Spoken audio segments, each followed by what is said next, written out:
So the rape investigation team is a team of people who work to investigate reports of rape that are given to Gwent Police. So my role within the department is a sexual offences liaison officer. I am usually the first point of contact for people who make the reports of sexual offences and rapes within Gwent Police. So my role is to first attend and speak with people who have experienced what they've reported. So I would go in and I would sit down with an individual and I would take an account off them and ask them what has happened.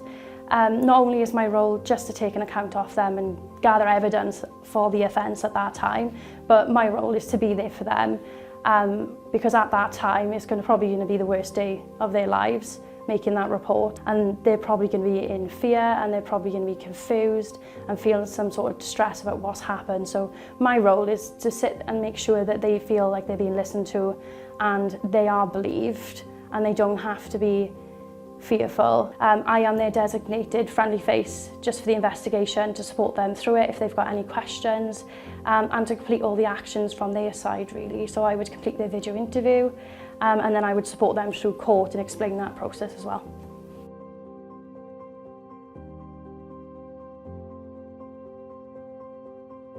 So when we go out initially, we sit with them and we give them a safe space to be able to feel like they are believed and they can just be listened to, even if it's a chat. And I would ask them to tell me what had happened to them. I would write down what has happened and I would consider things like early evidence. So I would collect urine samples and skin samples, clothing.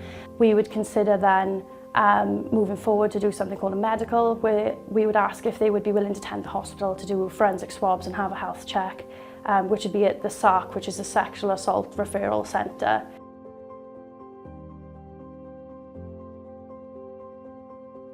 So when you walk into the SARC unit, you'll be greeted by a member of staff. They're called crisis workers, and they are there to support your needs, so medically and anything really that you would need on the day. They work for an agency called New Pathways and another agency that's supported by the SARC, and they're there just to make sure that you're okay and you're being supported through the process. So when you go in, you'll be sat in your own secure pod away from anyone else. We've got your own waiting area and you'll be looked after and supported. The officers, if there's officers there with you, if it's not self-referral, then they will be liaising with the medical examiner then, who will do the process with you, down with you without the officers and with the crisis worker, to go through your medical history, any concerns, and not to talk in massive detail about the actual incident, but more about their health and well-being. And then attached to one of the pods that you're sitting, you've got your own forensically cleaned medical suite, which no one else has got access to, so the doors are locked. And then you'll be taken in and you can have a sit with the medical examiner and the crisis worker, and they'll run you through the process and you'll have your medical examination there, where you'll be checked and then forensic swabs will be taken. And then when you come out of the medical examination, there is a separate bathroom where you can have a shower if obviously after the medical examination you feel like you would like to do so, and you can be provided with cleaning toiletries, bags and stuff, and change clothing. And it's basically set just to support that victim who's attended, because it's not a very nice process. It's something that victim's come forward and reported to us, something really traumatic, and it's all set to be able to support that victim in the best way as possible and get them through that process without affecting them really. And the next process after that then would be to conduct a video interview based on initially what they disclosed to me. So we would sit in a living room setting, it would be comfy, and we would support them and we would ask them to tell us in as much detail as they can what has happened, and then that would be used as their evidence going forward to court. So with the video interview, we've got designated suites all around Gwent. We've got one in Cardiff in our Sexual Assault Referral Centre if we need to do the interview there. We've got 4 suites where we've got one in Brymawr, one in Llanbradach, one in Mega, and then we've got one next to the police station in Brisca. They're designated buildings that are not manned. There's officers like myself who are something called ABE, Achieving Best Evidence, video trained. We are specially trained to interview people for these offences. So we often have people tell us, it happened a long time ago, I don't remember, I'm worrying that I'm not going to be able to answer your questions. We are trained to be able to ask those questions and get answers out of people.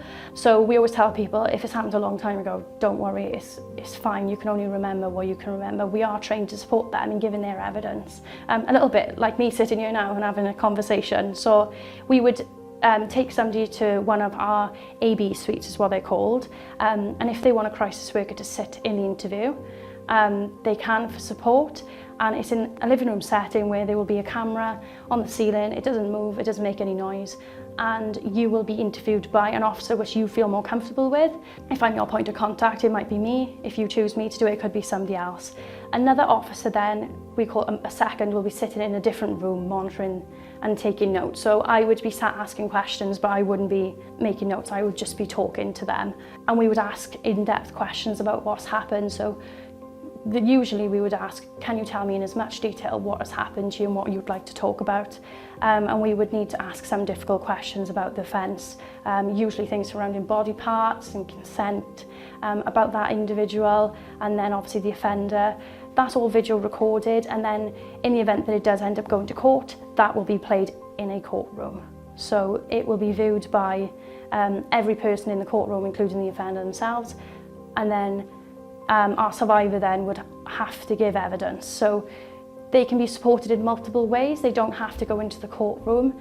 They can if they wish to do so, but there's things we can put in place to support them. So we could apply for things called special measures, which is usually screens, video link, pre-recorded evidence before court. And that's usually the process that we go through later on down the line with the interview.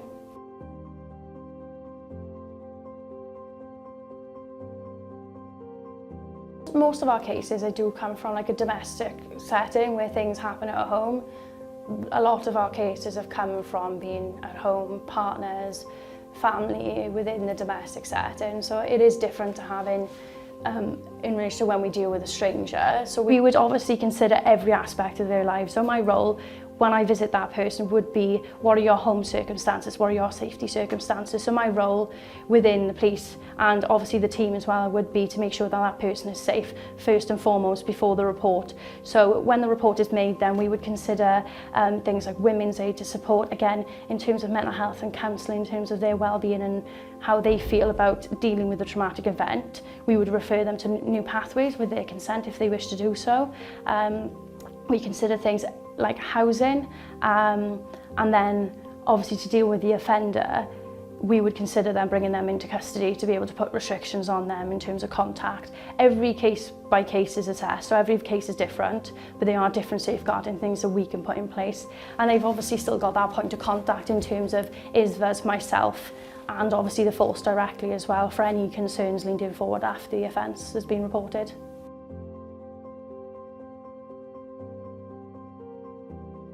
Clare's Law is, people can contact us in terms of partners, and they would make an application to have information on a individual. So if the offender has been an ex-partner or the investigation is ongoing, or if they're currently in a relationship, they would contact Gwent Police either via 101 or through our website, and you would make an application, and then our team, who specialises in Clare's Law, would make contact with them and make disclosures if there's any previous. In terms of people reporting on behalf of other people, we have that as well, where friends would report on behalf of other friends, or family members would report on behalf of other family members. When something is reported to us as the police in terms of like sexual offences and rapes, we would need then to speak to that individual who the report is about. In terms of obsteteria, we do respect that person's views and feelings on the report being made. We would need to speak with them individually because of the severe nature of what's been reported. However, what their thoughts and feelings are going forward would be taken into consideration, because if it's been reported by a friend or a family member and they wasn't ready to come forward yet, we would completely understand that. We would still need the information and the detail, and obviously there's potential that there's somebody out there that could be a risk, either again to them or other individuals. So we would still need to take action on that. However, we would respect what that person is telling us in terms of what they would want going forward, in terms of the support they want. But we do encourage, if somebody is aware of an offence that's taken place, to come forward to us, because it's not just safeguarding that person that we know about, it could be safeguarding others as well from future incidents.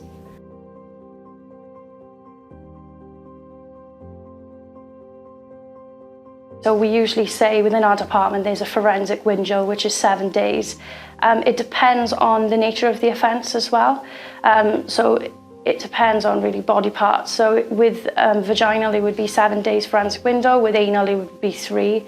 But a forensically live job is usually where we've got that window before we lose the forensics. We have reports that have come from 30 years ago, people that have come forward now in their 30s for something that's happened when they're a child. They are all dealt with the same, and they are all of the same severity. They've just been reported at different times. So there's no wrong or right time to report anything of this nature. If something has happened years and years and years ago, we still encourage people to come forward now because we can still investigate that.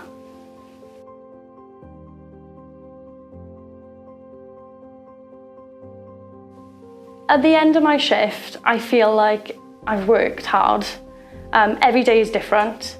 I am grateful in this job being able to meet loads of different people from different walks of life. So I do go home and I think about the people that I've met. Every day when I go home, I reflect on who I've met and what we've spoken about, and you just think, oh, they're really brave and well done for coming forward. And it's nice to be able to be the one there then to see it through. It is a hard day, but it's always worth it in the end when you know you've made the difference to somebody else's life. You see people smile and you know you're doing the best for that person. When you see the results in the end as well, after a lot of work, not just myself, just the rest of the department as well, because they work really hard and we're all very dedicated and we do invest a lot into the jobs. But if you can change that one person's day, even for a couple of hours, then it is worth it.